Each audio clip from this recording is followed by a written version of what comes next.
Hola, hoy vamos a hablar de algo súper importante para nuestra salud digestiva, cómo prepararse bien para los exámenes de deposiciones.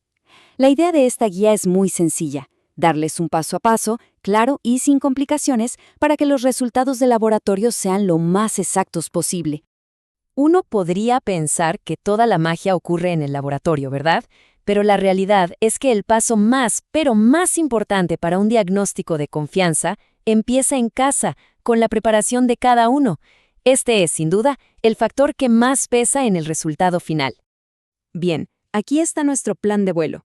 Primero, vamos a entender por qué la preparación es tan crucial. Después, nos metemos de lleno con los dos exámenes más comunes, el de sangre oculta y el de Helicobacter pylori. Luego, cubrimos cómo recolectar la muestra y cerramos con un resumen de los puntos que no se nos pueden olvidar.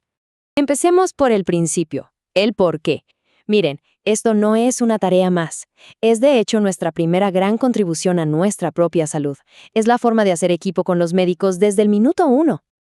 Y esto es serio. Un falso positivo puede causar mucha angustia y llevarnos a hacernos más pruebas que no necesitábamos.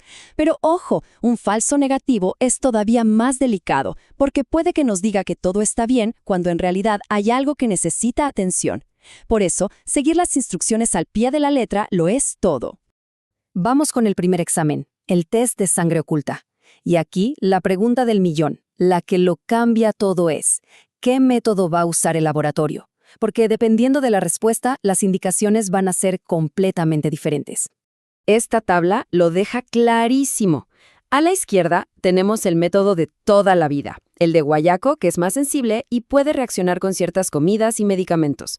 Y a la derecha, el método inmunológico, o FIT, que es mucho más moderno, más específico y, como ven, no necesita ninguna restricción.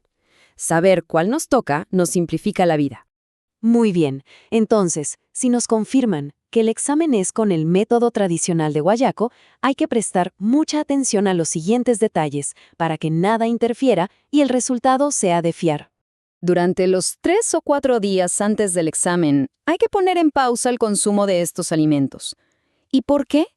Es simple, el test de guayaco busca sangre, pero no diferencia bien entre la sangre humana y la que viene, por ejemplo, de las carnes rojas.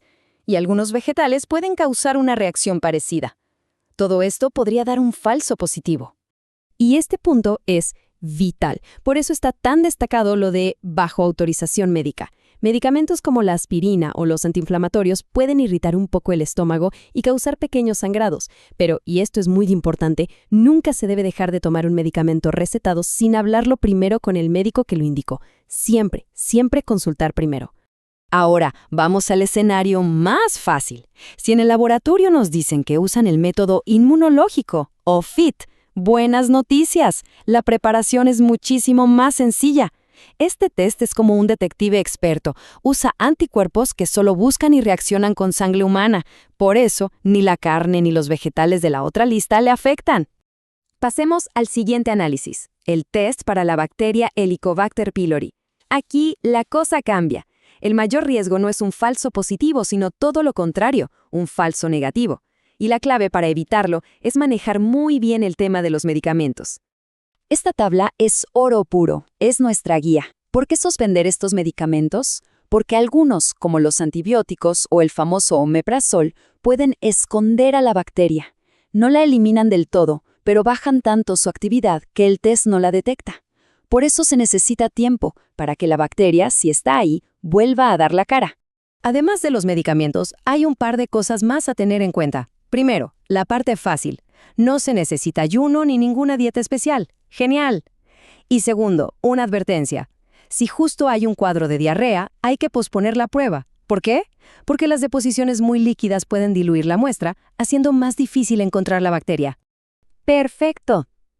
Ya sea para un examen o para el otro, una vez que hemos hecho la preparación que nos toca, la forma de recolectar la muestra es prácticamente la misma, y hacerlo bien es fundamental para asegurar su calidad. A ver, repasemos los pasos. Primero, usar siempre el frasquito que nos dan en el laboratorio.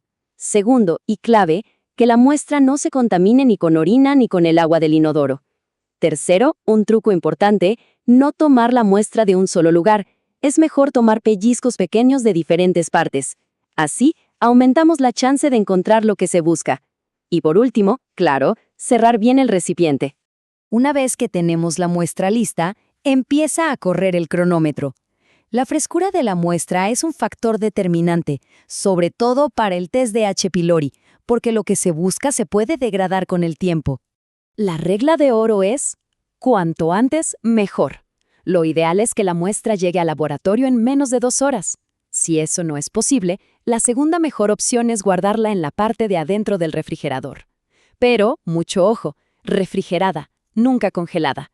Y un buen consejo es preguntar en el laboratorio hasta cuánto tiempo aceptan una muestra refrigerada. Bueno, llegamos a la recta final. Vamos a juntar ahora toda la información importante que vimos para que los puntos clave queden bien claros en la memoria.